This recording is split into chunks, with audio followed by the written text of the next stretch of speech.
right, welcome back to part 2 of this week's episode of Student of the Gun Radio, and thank you for joining us. We appreciate you guys being out there. And as we promised, we've got a special guest this hour, Andrew Gaddis, who is a student of the gun. He's been with us, I guess, from just about the very beginning, since we started doing the Student of the Gun radio show on iTunes and Stitcher and whatever your favorite way to listen to the show is. But we've got him on hold right now, and we're going to be talking to him in just a moment. But before we do that, I want to acknowledge Jared over there on the other side of the glass case of motion. He's got all the dials and switches and the board going, and he's looking intently at the monitor. Are we good to go? Everything's hooked up? Everything's set and ready? We are good to go. I actually had a cord issue earlier, but I overcame that issue, I believe, and we will figure that out as we go. You believe you did. All right. Well, good. I personally believe. I personally believe that I need to go ahead and mute my phone so it doesn't ring during the recording of the show. They might like your ringtone. That would be bad. That would be unprofessional of me. So, all right. Well, folks, welcome back to, like I said, to part 2 of this week's episode. Merry Christmas and Happy New Year to all of you out there. And if you don't like that and if you're offended by it, you need to go away because I don't want you listening to my show. There you go. How's that? Thank you to, obviously, our friends at XS Sights, Brownells, Colt at Colt.com, Velocity Triggers at VelocityTriggers.com, and of course, our buddies at SWAT Fuel, SWATfuel.com.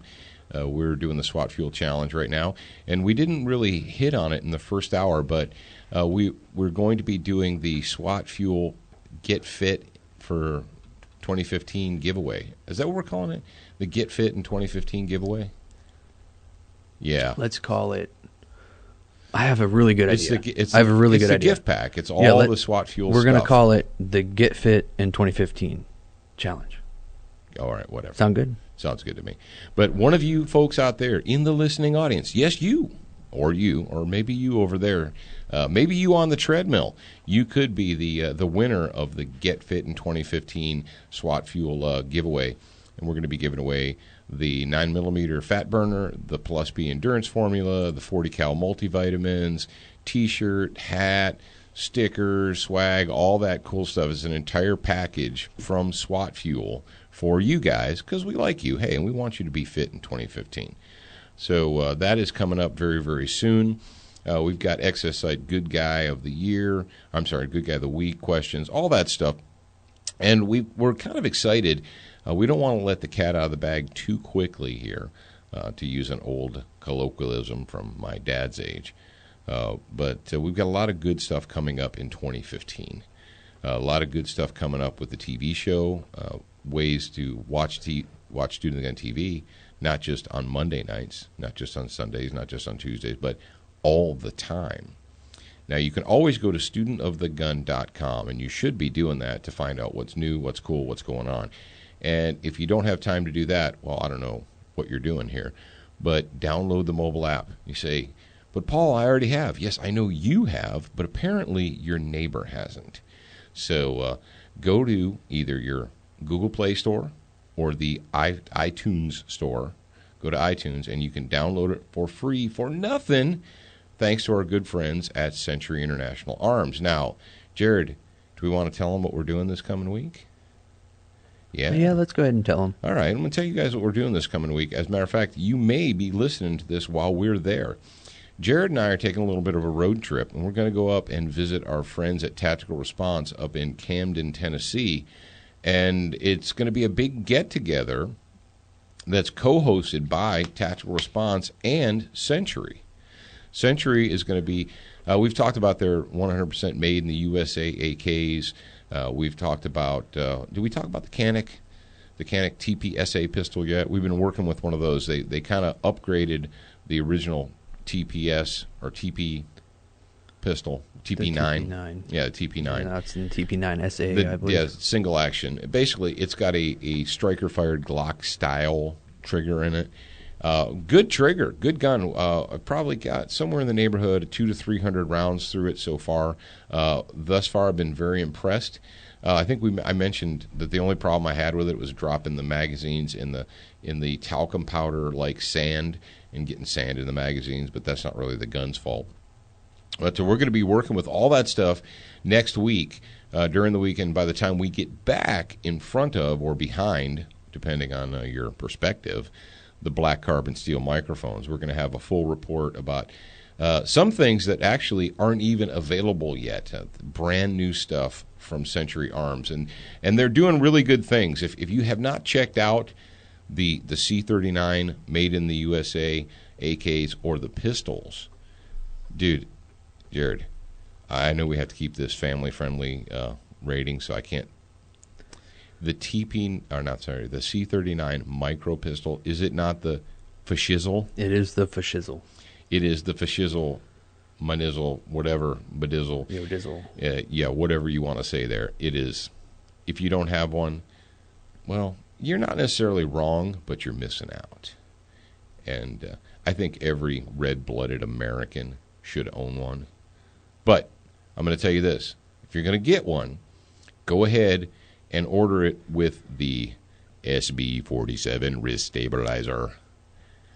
And you don't want it without it, do you? Yeah, you have to. It's a necessity. You got to have it. So you just go ahead and order it with the SB47 wrist stabilizer.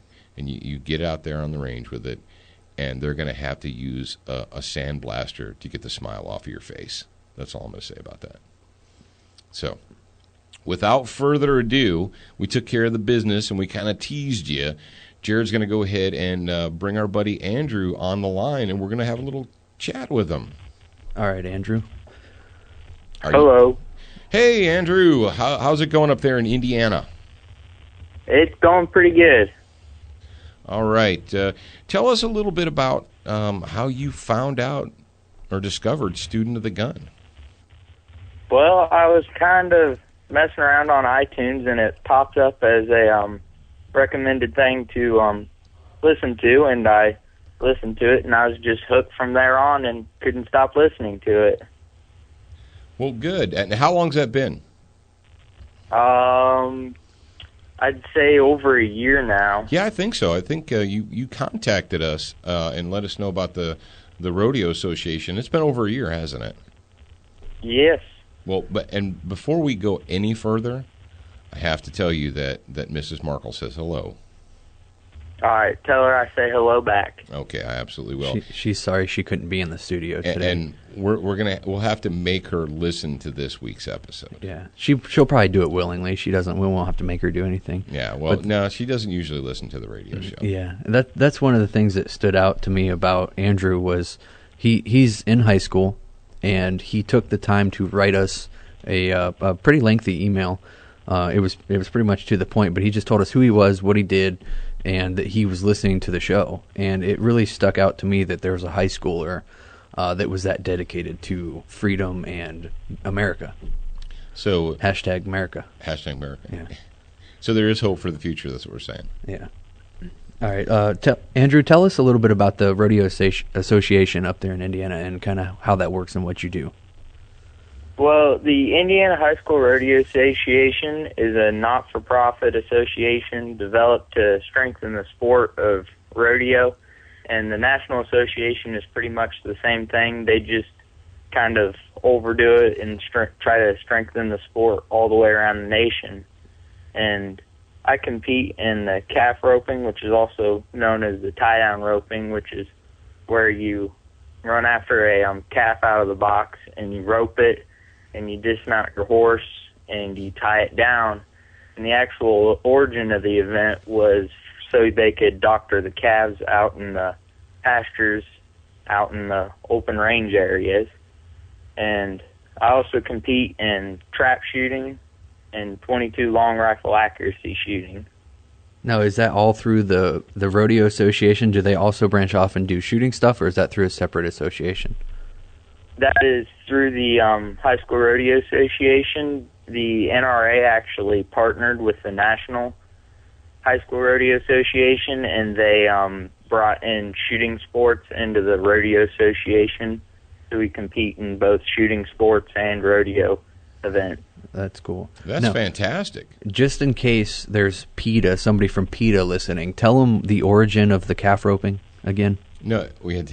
The origin of the calf roping is so that they can doctor the calves out in the field without having to like run them down and get them extremely tired. It's a lot less stress on the cow just to be able to rope it and tie it down and be able to give it what it needs, and you can give them shots that'll actually end up saving their lives through the calf roping. Right, and by roping them and not running them down, the meat is actually more tender when you eat it, right? Yes. Stop it, Jared. Okay, All I'll stop playing. All right. Continue with your line of questioning. Okay, son. my line of questioning. This is an interrogation. This is the most horrible interrogation you'll ever feel from Jared Markle. Andrew has been busy the last couple weekends. We've been trying to get him on the show, but he's been busy. Andrew, tell us what you've been doing. Well, I actually just recently, a couple hours ago, got home from hunting camp, and I did my first weekend of muzzleloader hunting with my uncle and my dad, and luckily I got a deer this weekend. Congratulations. Thank you. And the week before that, spent a lot of time working horses and stuff, and then the 2 weekends before that, I was also I was shotgun hunting then, and over those 2 weekends, I got 2 more deer. Wow, the freezer's going to be full up there at the Gaddis household, isn't it? I'm going to have to come visit. Yeah, it's going to be full. I think so far this year we've shot a total of 17 deer off our property. Woo! Oh, that's fantastic. That's fantastic. Now, do you butcher them yourself, or do you have somebody that processes them for you? We actually we butcher them ourselves, and basically my uncle, he pretty much, since I've started hunting, he's shown me. He only gutted 1 deer for me, and after that he makes me do everything so that I know how to do it, and because he won't always be around, and so it helps me know what to do, and then I can pass it on, and so we process the meat ourselves. And that's awesome. So That's basically, excellent. you have to take care of yourself, and you don't rely on anybody else to do it. Excellent. yes, Was kind that of a little motto that he has is, if you shoot it, you eat it, and you have to clean it yourself. Yep. unless it's a coyote? Yeah, unless it's a coyote. So, somebody said the other day, we posted pictures of the coyotes, and they're like, well, I hope that you're eating them. I'm like, who eats coyotes? You don't Wolves. eat coyotes. I don't know. Wolves eat coyotes? They're Buzzards do. they're Yeah, kind but- of yeah, they do. They're kind of getting on my nerves this weekend because Saturday morning I spent probably 2.5 hours listening to coyotes barking at each other. We need to pop some of those suckers. Yes, we do. Have you shot in the coyotes up there yet? You get to- I haven't shot them. My uncle has shot quite a few, and my dad saw one today, but he's got a old-fashioned, almost Revolutionary War style long rifle. Mhm. And so by the time he got his gun up and pulled back the hammer, the coyote had run off. Yeah. Well, and sometimes you're deer hunting, and one they come trotting by, and you think, well, I could put the hammer down on that thing, but if I do, then everything else that's in the neighborhood is going to run away. So do I want to kill that, or do I want to just let it go by? And Jared and I, how many coyotes did we kill in Texas? 3 of them. Yeah, 3 of them. Which trip to Texas? Oh, when we just went and did night hunting. Up Yeah. there. Yeah, we got 3 coyotes up there. And people are like, well, what are you going to do that for? We're like, I just saved the lives of at least, what did Anthony say, probably 3 or 4 fawns Yeah. by killing one coyote. You saved Bambi's life. That's right. I saved Bambi's life so he can grow up nice and big, and then we can shoot him and eat him later. Yep. That's funny. All right, continue your line of questioning, Jared. That's pretty much all I have. Well, you said, questions from Ann? Yeah, from Andrew to us. Andrew has a couple questions he wants to ask us. Oh, okay. Go ahead. All right, well, my first question for you guys is, have you guys ever been to a rodeo? I have.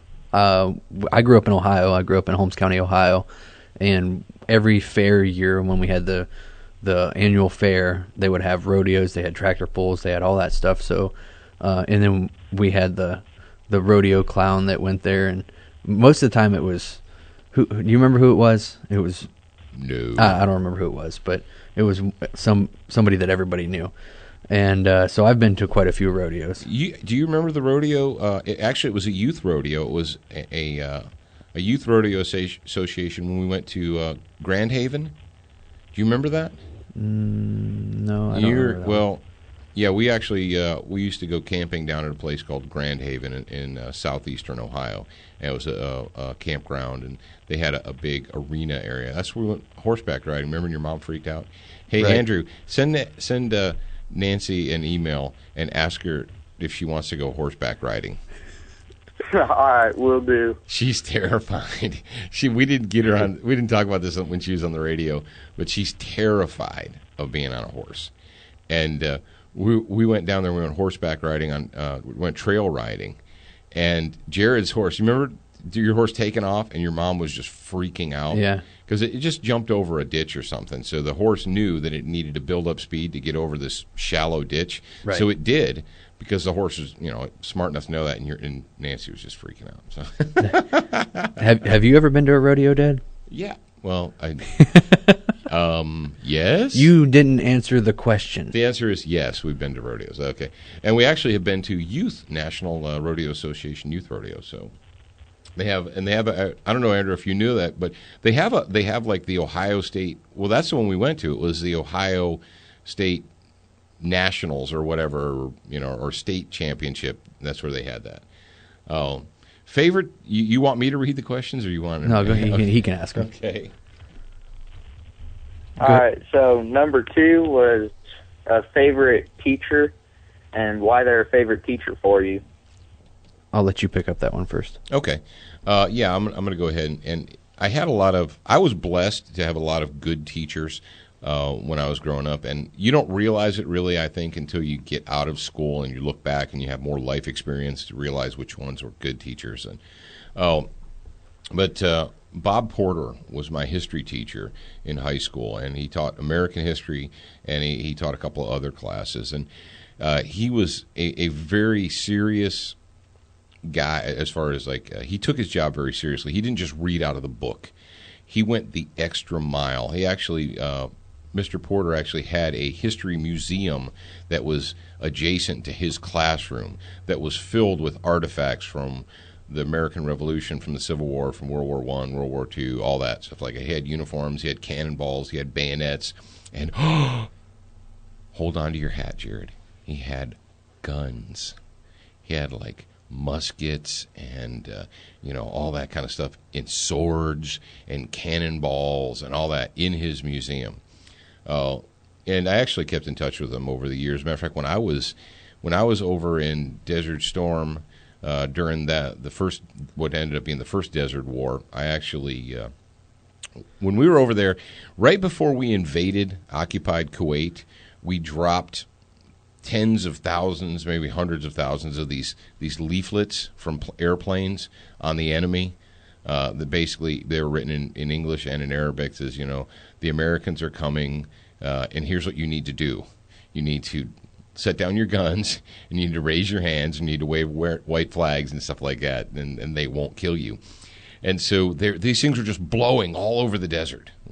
So I scooped up a whole bunch of them. We called them the Surrender or Die pamphlets, and I put them in an envelope, and I mailed them to Bob Porter so that he could. And when I got back from Desert Storm, I went and I actually I gave a speech or a talk to one of his history classes, and he had put them in the museum and what have you. And I actually gave him some Iraqi officers. I gave him an Iraqi officer's uniform that I took, and a beret and stuff like that. So Bob Porter was probably my favorite teacher when I was in high school. And we still had that museum when I was in the high school, but we only went in there one time that I remember. And the history teacher that took us in there was Mr. Hughes. I'm not going to pick a teacher from high school that was my favorite teacher. I've actually got a couple that are obviously the teacher that has taught me the longest in my life is my dad. And so he's up there in the top along with Mom. They've both made incredible sacrifices to teach me life lessons that a lot of kids don't get nowadays. And following them would be my coach in Ohio, John Saylor. I learned a lot from him. And there's just stuff that you learn from coaches. John Saylor was a coach at the U.S. the Olympic Training Center. Olympic Training Center in Colorado. In Colorado, and there's stuff that I learned from him that I've been to a lot of martial arts schools around here down on the Gulf Coast, and you don't learn that stuff from just anybody. It's knowledge that's passed down through champions, and he was one of those. And I would have said the dad thing even if Dad wasn't sitting there, just so you guys know. All right, we'll move on to the next question. All right. The next one, kind of taking it from Talking Lead, what are you carrying on you right now? Oh, really? Listen to him do the Talking Lead thing. Did you hear that, Zeke? Yeah. Did you hear that, Marty? They don't listen. Well, they should. No, I'm going to shame them. We don't listen to their show. We don't have time. But I've actually, ironically enough, I've got my G23 that is now a 19, and I was just talking with Jared about it. That my gun, the gun that is on my hip right now, is now old enough to drink. I've actually had it for 21 years. Mrs. Markle bought this gun for me and gave it to me for Christmas of 1993. You know, she was panicking, Jared. You remember that? Did I tell you about that? No, you didn't tell me about that. Yeah, that's when I was doing a bodyguard job down in West Virginia, and she came down to visit me, and so I took her into this gun shop, and I showed her the Glock 23, and I was like, "Oh, come here, take a look at this." I'm like, and she's like, "Oh, that's nice, and that's really nice." She goes, she'd already bought the gun for me and put it away. And because this was like, the first or second week in December, she'd already bought it and put it away. And she's like, "I just knew you were going to try and buy that gun right then." And I was like, "Nah." So anyway, she gave it to me for Christmas. So the gun that I'm carrying right now, I've actually had for 21 years. He's actually known for buying stuff around Christmas time that somebody else was going to get him last year. I'm going to tell him this. I haven't bought anything for myself this year. So okay. Oh, then I won't tell a story on you then. What gun are you carrying, freak? The same one, G23 9mm conversion barrel from Lone Wolf, and I've got my flashlight on. I've got my wallet. What else do I got? Let me check real quick. Oh, all the stuff. All the stuff. Yeah, I got all my little force multipliers. I'm a man, so I'm carrying a knife. I've got the microphone clip on my belt loop. Microphone my clip? Cell phone. And I think that's pretty much it. That's pretty much all. I got shorts on. All right. We don't need a boxer's or briefs description. Okay, I wasn't going to go there. All right. Next. The next one is, what is your favorite quote? Oh, my favorite quote is from John Steinbeck, and Jared will know this, and I use it. I started using this when I became a professional instructor long ago, and it's called The Law from John Steinbeck. "The purpose of fighting is to win. There is no possible victory in defense. The sword is more important than the shield, and skill is more important than either. The final weapon is the brain. All else is supplemental." And that is from John Steinbeck. That was actually from his final book. And that quote is framed, and it is hanging in Student of the Gun University in the House of Pain. And I used to, when I was working for the U.S. military, I had that quote actually printed up, and I would hand it out to the students. And when we first started down there, I would get the youngest student in the class up, and I would hand them that, and I would have them read it in front of the rest of the class to remind them of that very thing. Are you ready to go over there on the other side there? Yeah, I'm ready. I was going to paraphrase my quote, but you just read yours, so I felt pressured from the peer pressure to not paraphrase. To not paraphrase. Well, quotes are quotes. Quotes right. aren't paraphrased. Right. But I could do the ... and then say what I want to say, and then the ... and that's fine, right? Whatever. This is America. Okay, yeah. My favorite quote is from Vince Lombardi, and I thought you were going to take this one. I'm glad you didn't. It's winning is not a sometimes thing. It's an all the time thing. You don't win once in a while. You don't do things right once in a while.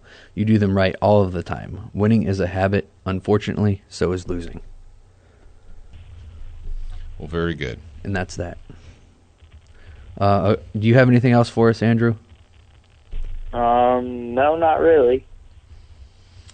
All right. Well, Andrew, thank you for joining us for this special edition, part 2 of Student of the Gun Radio. And thank you for being a student of the gun. We appreciate you out Thank there. you for having me. It's been an honor being on here. We appreciate you, Andrew. All right, go forth Yeah. and do good things. You are the future of America. All right, I'll try. Couldn't have asked for any better of a sponsor. Thanks. Thank you. All right, in a kind of a follow-up, this is a cool follow-up from last week's show. Last week, the good guy of the week, the 22-man, wanted to talk about the wrist stabilizers. And so, Why do you quote that? I don't know. because it's a stabilizer. It's a wrist.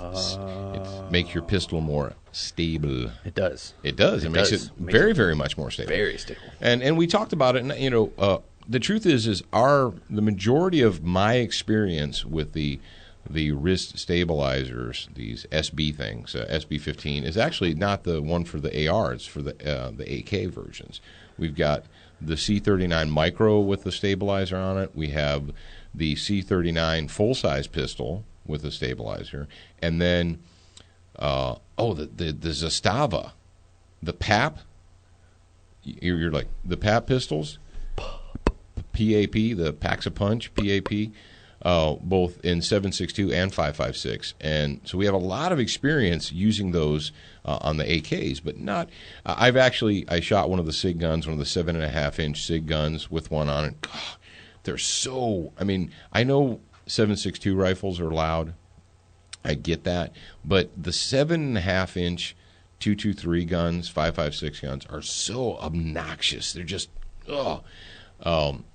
they really need to have cans on them. But anyway, so the question was all about how can you lengthen the tube, or our guy had heard about that there were, and we haven't had that much experience with the ARs. Well, one of our fans out there, one of you guys out in the Student of the Gun listening audience, you heard the question, and you know who you are. Your name's TJ.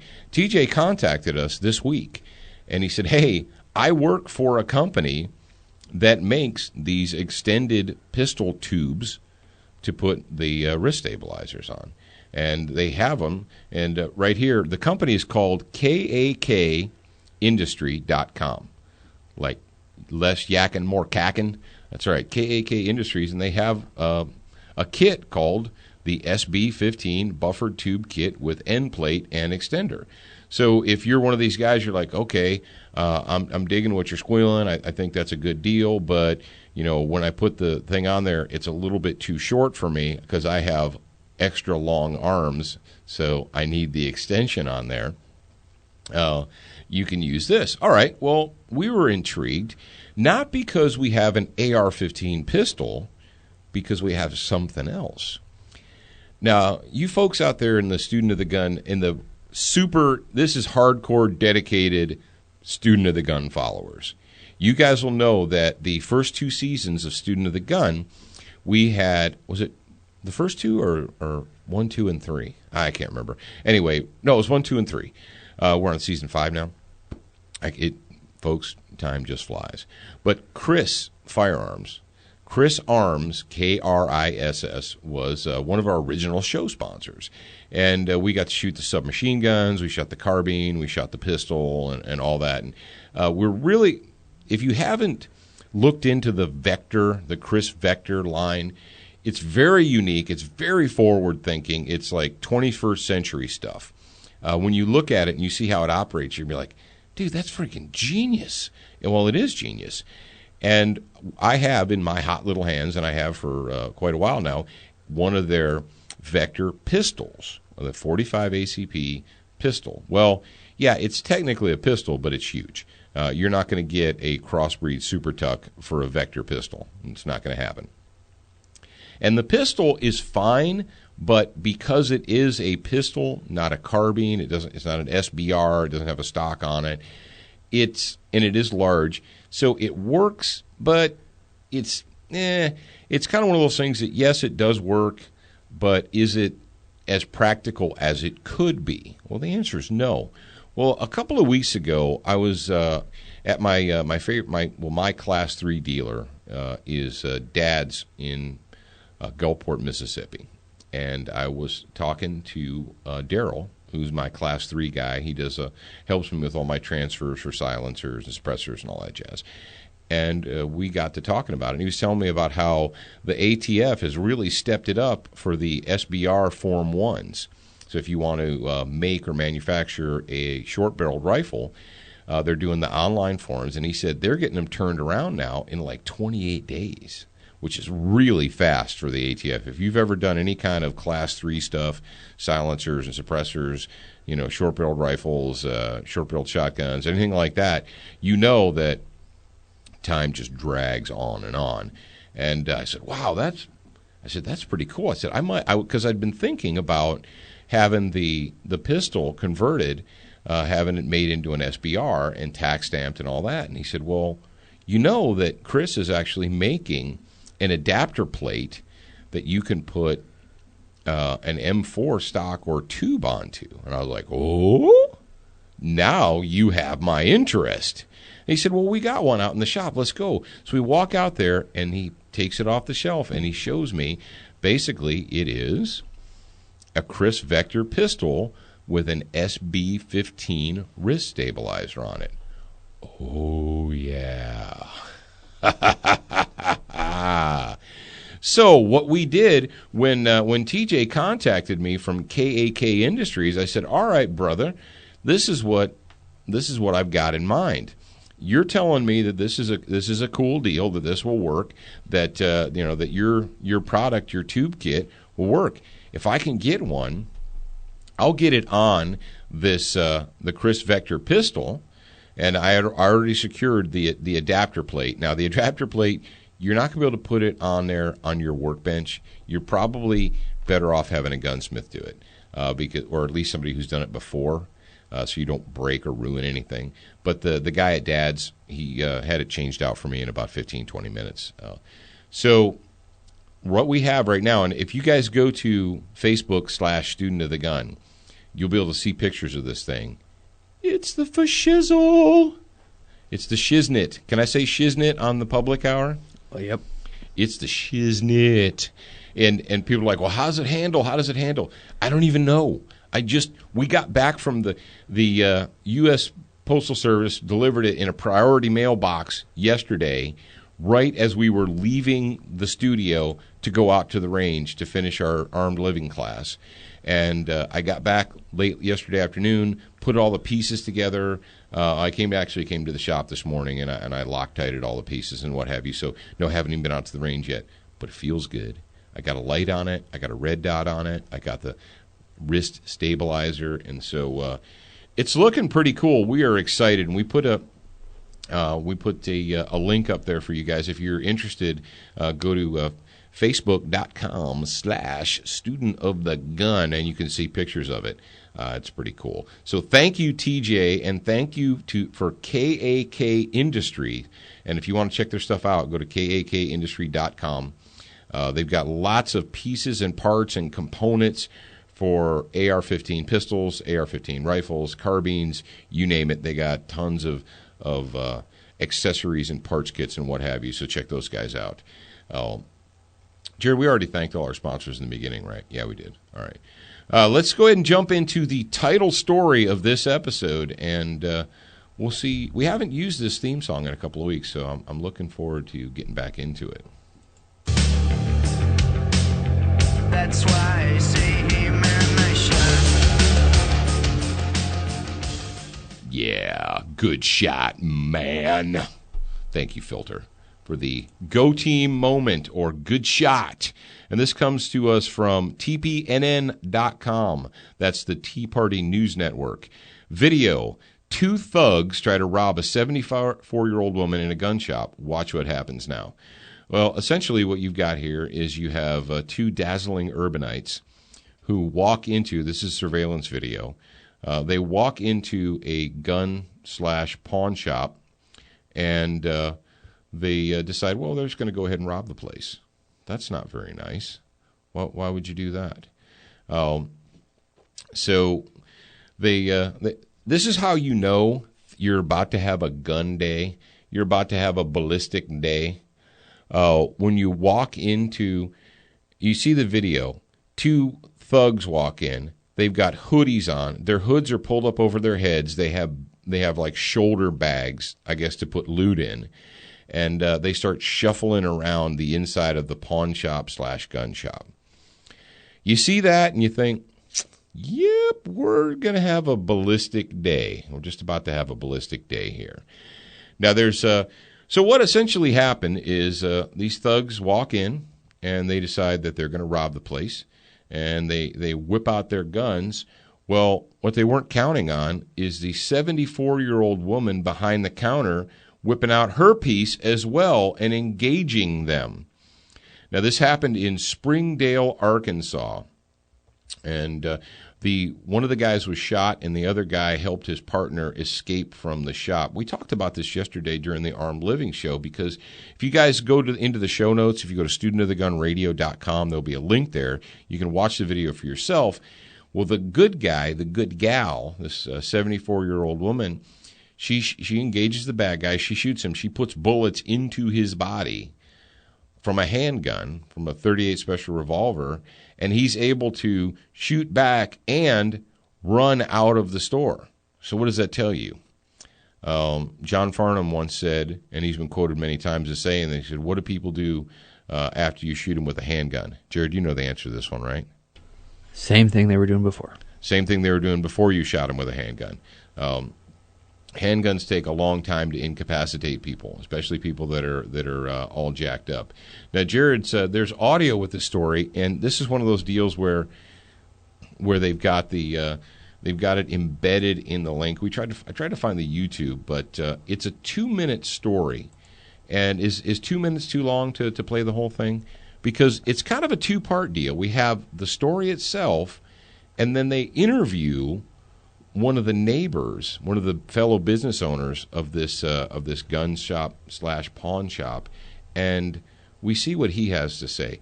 Jared, do you want to go ahead and play the full 2 minutes? Yeah, I'll just play the whole thing. All right, go ahead and listen up, folks. This is the local news, Springdale, Arkansas. Good evening. 2 suspects have been arrested after police say they attempted to rob a Springdale business at gunpoint this morning. 5 News reporter Ellen Thalls joins us live with the latest on this. Ellen. Yes, Caitlin, the robbery happened here at the CNS Gun and Pawn Shop on Thompson Avenue around 9 this morning. 2 men attempted to rob the store carrying semi-automatic pistols, and again, police do have both suspects in custody.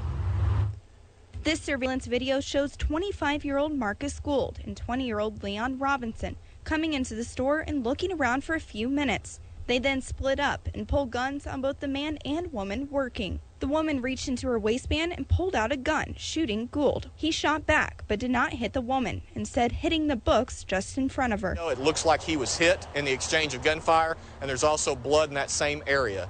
The severity of that injury, I don't know. Police say Robertson took Gould to Sparks Hospital in Fort Smith. That's where they arrested both men this evening. Across the street from the pawn shop is Scottish Inn and Suites. Owner Cal Gandhi was at work this morning when it happened. When I came out in the office, I saw the ambulance come in.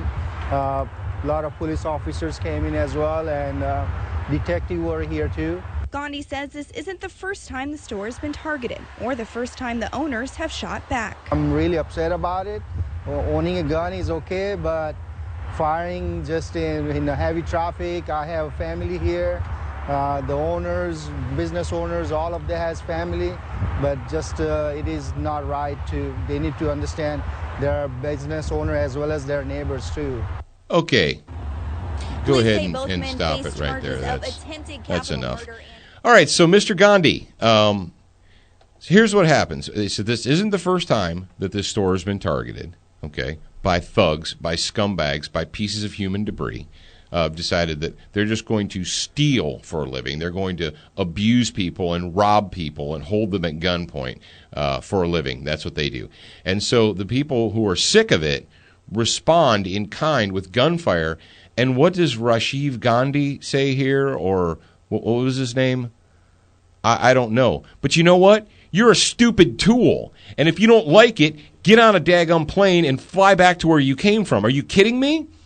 It is one thing to own a gun. And you know what? If you're of Indian descent and you're listening to me and you're offended, I'm sorry that you're offended. You should be offended by this tool.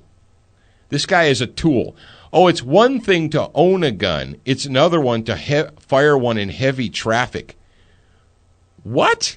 There are neighbors and people and families around here. Did this 74-year-old granny, Jared, did she run out of the and shoot at them as they were driving away in traffic? They can't hear you shaking your head on the radio. I know you're... She didn't even shoot towards the door. No, Jared, did you realize that when I asked you a question, you shook your head no? Well, I was shaking it until I could get to the microphone. Oh, okay. Maybe they could hear the rattling or something. I don't know. Yeah, they couldn't hear you shaking your head no. I was playing my maraca. So, yeah, what was this lady supposed to do? Oh, my neighbors will be offended if I shoot you, armed robber. So it's one thing. This idiot says it's one thing to own a gun. Hey, dummy, what do you think the guns are for? For not to look at. They're to I don't know. Not to shoot. They're to look at. Yeah, you put them on the wall. You put them on the wall and you look at them. So, go team moment to the 74-year-old grandmother. Unfortunately, if you watch the video, and we're not taking anything away from her, but we're thinking that Granny needs a little bit of training. Basically, this was the how amateur people engage in gun battles. Did you watch the video? She whips it out and she just like does the Wyatt Earp like. She was throwing the bullets. She was throwing the bullets at him, but she wasn't in Modified Gangster. Yeah, no, she wasn't in Modified Gangster. And then the gangsta himself, they're like she wasn't shot. Well, fortunately, these guys are tools. And what did we learn from the Armed Living video? Bad people look over their guns. And the good news is when a bad person looks over their gun at you as they're shooting you and doesn't use their sights because they're not trained, which is good, that their bullets go low. And so his rounds went low into a stack of books that was on the counter. So rock on. Good job. And then the other tool, the red, the guy in red. And people, dudes, somebody wrote and they're like, oh, see, that's why you don't carry semi-autos because they jam all the time. He was freaking out. And he would fire and then grab the slide and rack it, and then fire and grab the slide and rack it. It wasn't because the gun was jamming. It was because he's a tool. He's a douche nozzle that doesn't know what he's doing. He got a gun from Jamal for some weed or something, and he's going to stick people up with it. Or they broke into someone's house and they stole it. These aren't trained people. They're just. But, go team. Hopefully they'll lock these guys up for a little bit, but who knows? Don't rely on that. Well, where are we at now? We still got some time. We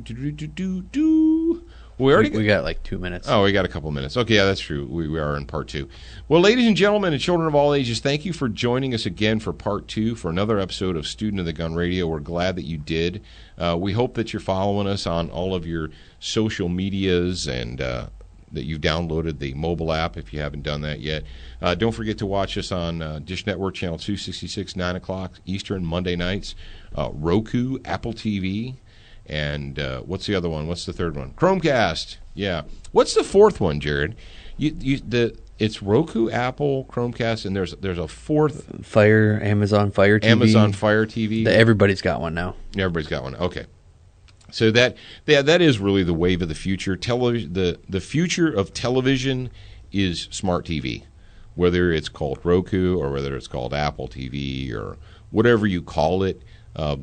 Internet television is the future. Let's face it. Netflix put Blockbuster out of business, and we're not going to be able to turn back the clock and change things. People want to watch what they want to watch when they want to watch it. It's just the way it is. And you got people now that they don't even watch it when it's on TV because then they have to wait a whole week in between each episode. Yeah, just watch it online. Yeah, now they wait till it comes out on Netflix and then they watch the entire thing in a week. Oh, Jared, by the time they hear this, we're releasing the book on Tuesday the 16th. Tuesday the 16th. So if you haven't checked your email lately, check it. If you haven't subscribed to our weekly broadcast, you need to do that. And if you want to get the third hour every week or the bonus hour, you want to be part of the grad program, go to studentofthegun.com, go to our Gumroad account. Just click on the big picture that says bonus hour or grad package. It says grad program, right? It says grad program. Yeah, click on that. You get the monthly newsletter, the Tactical Tutor. You get the bonus hour each and every week. You're automatically signed up for all the cool giveaways. And somebody, one of our grad program members, is going to win that Kahr CW9 pistol with the matching crossbreed holster next week. The week right before Christmas. So if you haven't signed up for the grad program yet, you can do that, and you will be, as long as you're signed up, you'll be eligible for that pistol and holster combo. It's a pretty cool Christmas gift somebody's going to get this year. So ho, ho, ho, ho, ho. All right, folks. Cat in the hat and that be that. We're all done. Are we? We're done for this part. So, and we know that the grad program people they listen to that part first. Yeah. This will be the last one that they do, probably. All right. And if you're Jerry listening on your way home from work in Chicago, hi, Jerry. Yeah. All right, guys. You're a beginner once, a student for life.